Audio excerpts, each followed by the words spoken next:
ನಮಸ್ಕಾರ ಸ್ನೇಹಿತರೆ K V S N V S ಮತ್ತು ಇ ಎಮ್ ಆರ್ ಎಸ್ ಪರೀಕ್ಷೆಗಳಿಗೆ ಸಹಾಯಗಲಂತ ಈ ವಿಡಿಯೋನ ಮಾಡ್ತಾ ಇದ್ದೀನಿ. ಈ ವಿಡಿಯೋದಲ್ಲಿ ಕಳೆದ ವರ್ಷ ನಡೆದ ಇ ಎಮ್ ಆರ್ ಎಸ್ ಪ್ರಶ್ನೆ ಪತ್ರಿಕೆಯಲ್ಲಿನ ಕೆಲವೊಂದು ಪ್ರಶ್ನೆಗಳನ್ನು ತೆಗೆದುಕೊಂಡು ಅವುಗಳನ್ನು ವಿವರವಾಗಿ ವಿಶ್ಲೇಷಣೆಯನ್ನು ಮಾಡುವಂಥ ಪ್ರಯತ್ನ ಮಾಡಿದ್ದೀನಿ. ಹಾಗಾಗಿ ವಿಡಿಯೋನ ಕೊನೆ ತನಕ ನೋಡಿ ಸ್ನೇಹಿತರೆ. ಇಲ್ಲಿ ಮೊದಲನೇ ಪ್ರಶ್ನೆಯನ್ನು ನೋಡೋಣ. ಮೊದಲನೇ ಪ್ರಶ್ನೆ ಇಲ್ಲಿ ನೋಡಿ.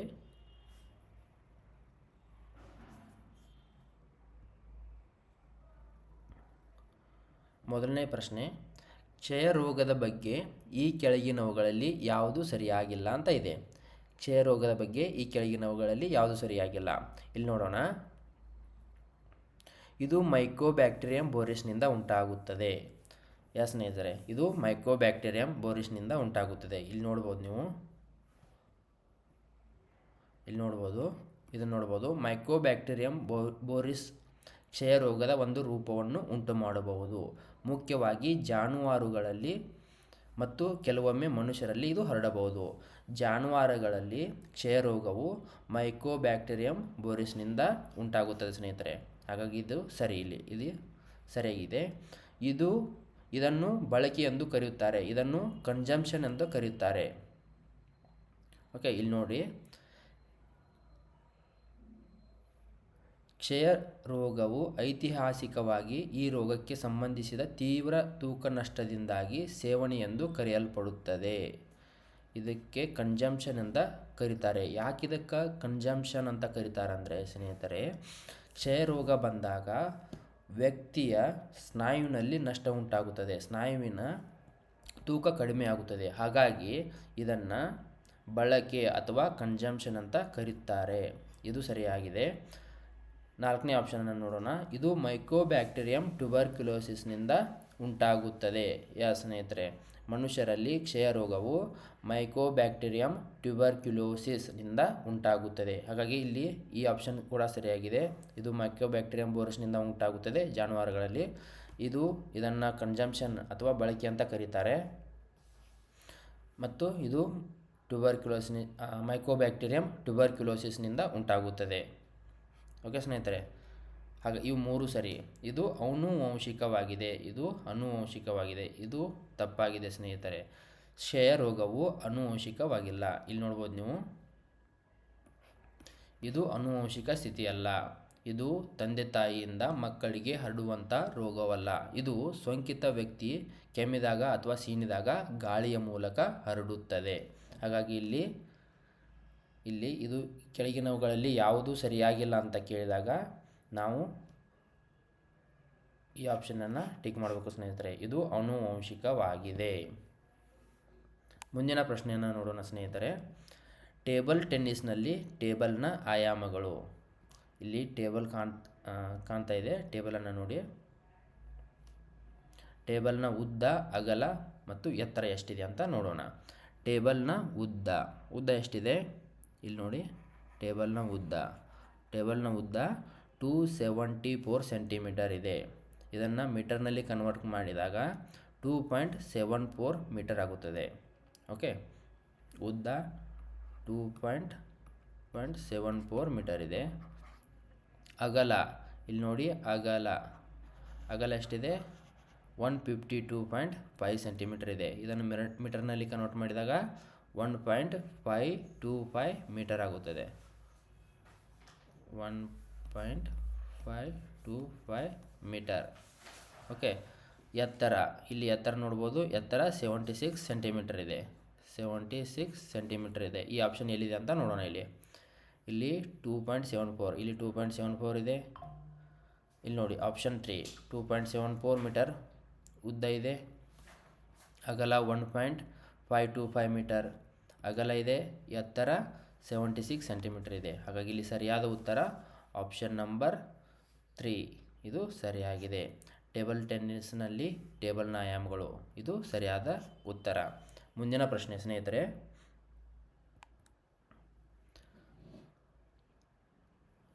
ಈ ಕೆಳಗಿನ ಹೇಳಿಕೆಗಳನ್ನು ಓದಿ.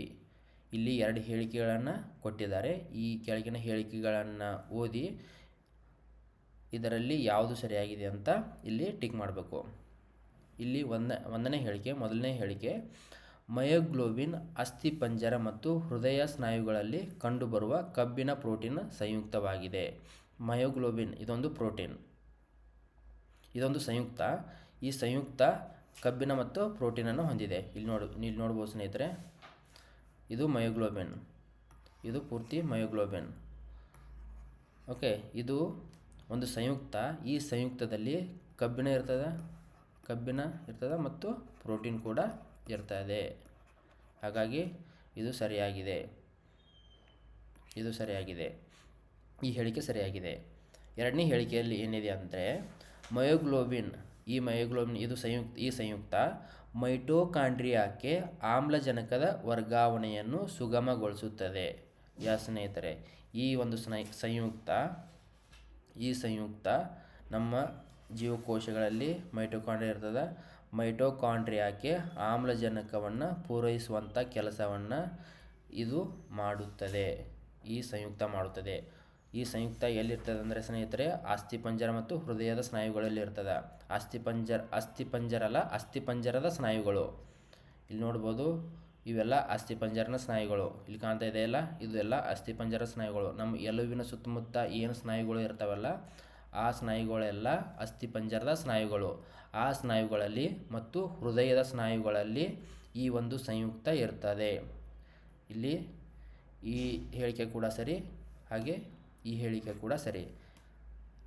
ಹಾಗಾಗಿ ಇಲ್ಲಿ ಮೂರನೇ option both 1 and 2 are correct. ಈ ಎರಡೂ ಹೇಳಿಕೆಗಳು ಸರಿಯಾಗಿವೆ. ಮುಂದಿನ ಪ್ರಶ್ನೆ, 251ರಿಂದ 350ರ ನಡುವಿನ PM10ನ ವಾಯು ಗುಣಮಟ್ಟ ಸೂಚ್ಯಾಂಕವು ಈ ಕೆಳಗಿನ ಯಾವ ವರ್ಗದಲ್ಲಿ ಬರುತ್ತದೆ ಅಂತ ಕೇಳಿದ್ದಾರೆ. 251ರಿಂದ 300ರ ನಡುವಿನ PM10 ವಾಯು ಗುಣಮಟ್ಟವು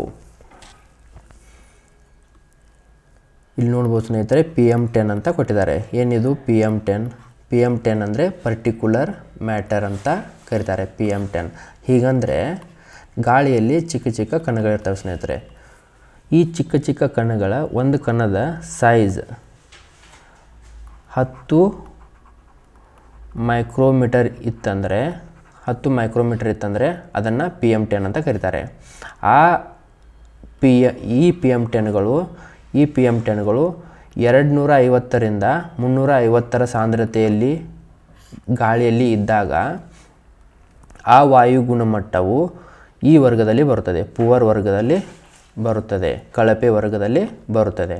ಓಕೆ ಸ್ನೇಹಿತರೆ, ಇಲ್ಲಿ ಸರಿಯಾದ ಉತ್ತರ ಪುವರ್ ಅಥವಾ ಕಳಪೆ. ಮುಂದಿನ ಪ್ರಶ್ನೆ ಸ್ನೇಹಿತರೆ,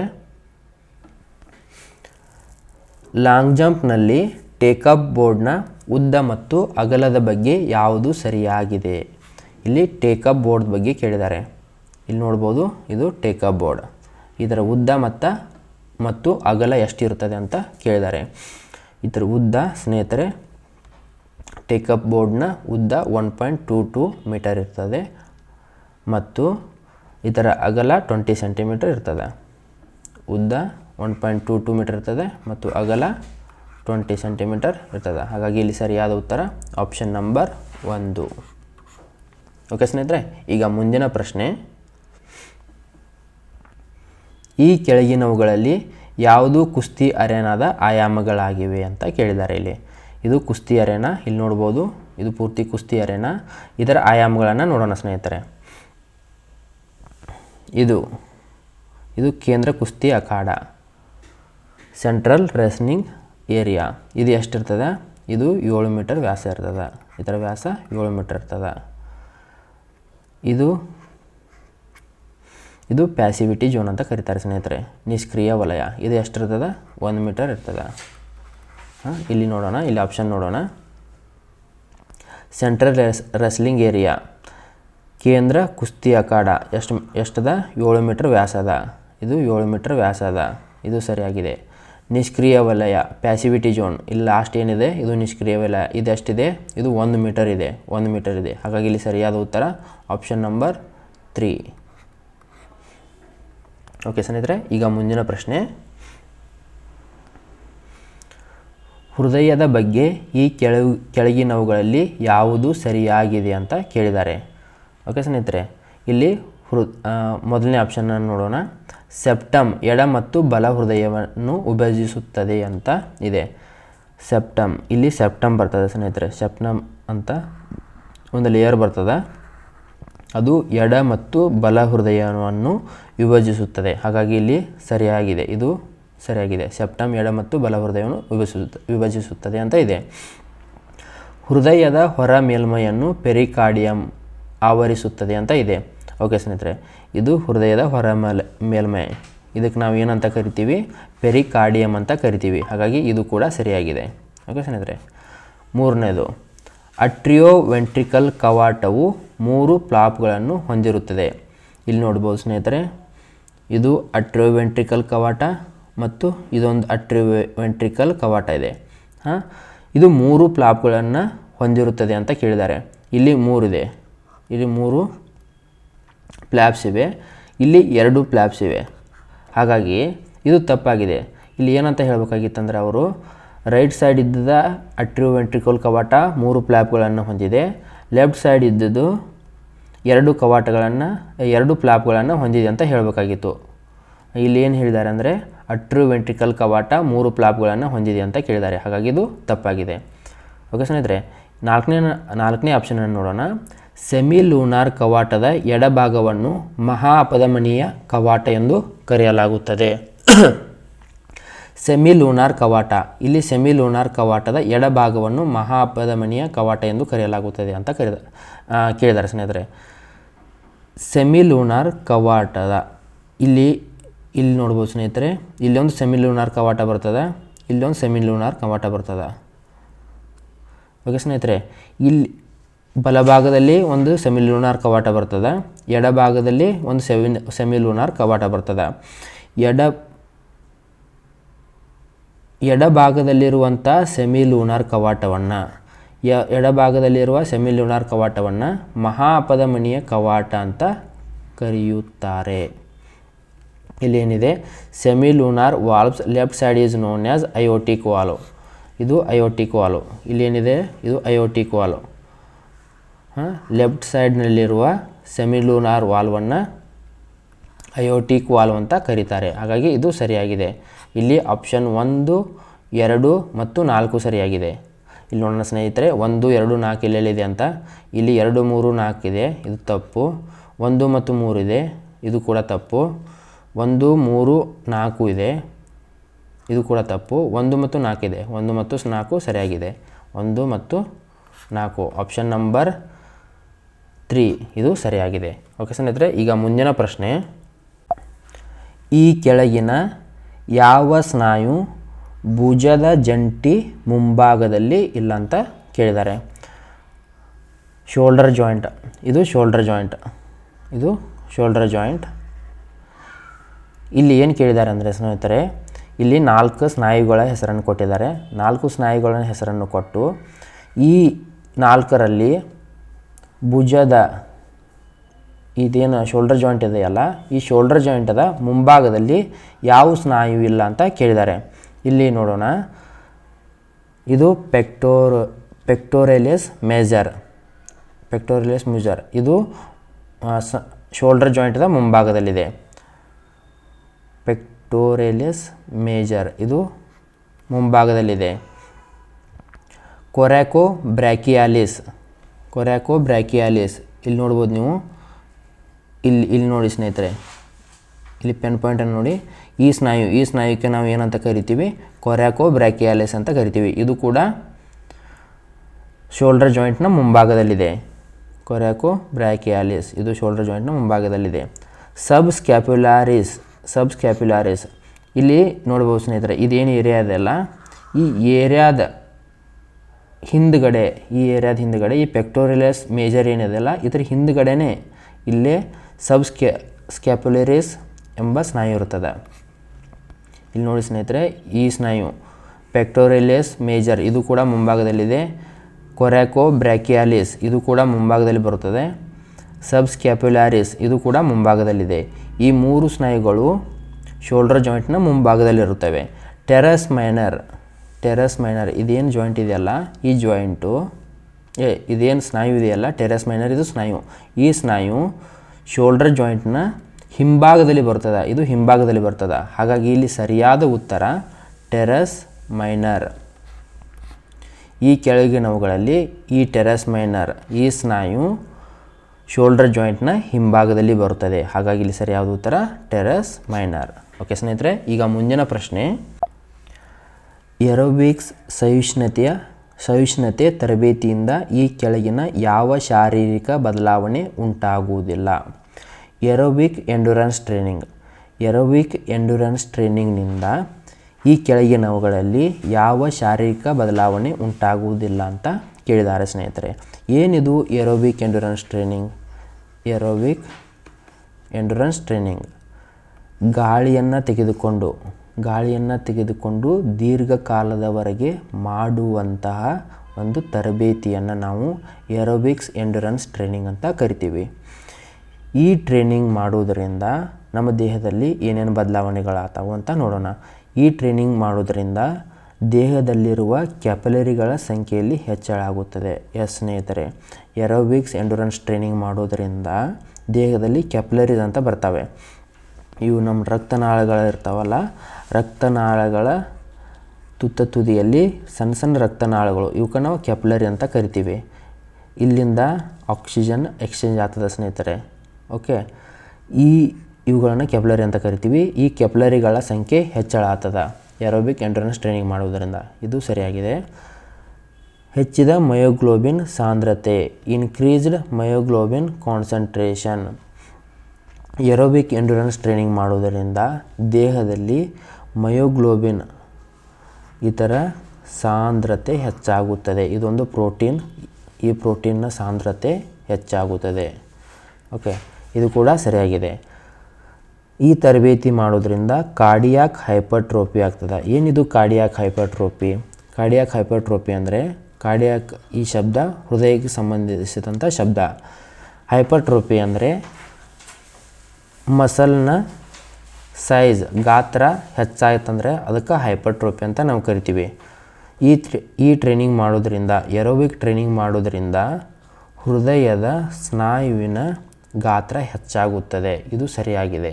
ಕಾರ್ಡಿಯಾಕ್ ಹೈಪರ್ಟ್ರೋಫಿ ಆಗುತ್ತದೆ.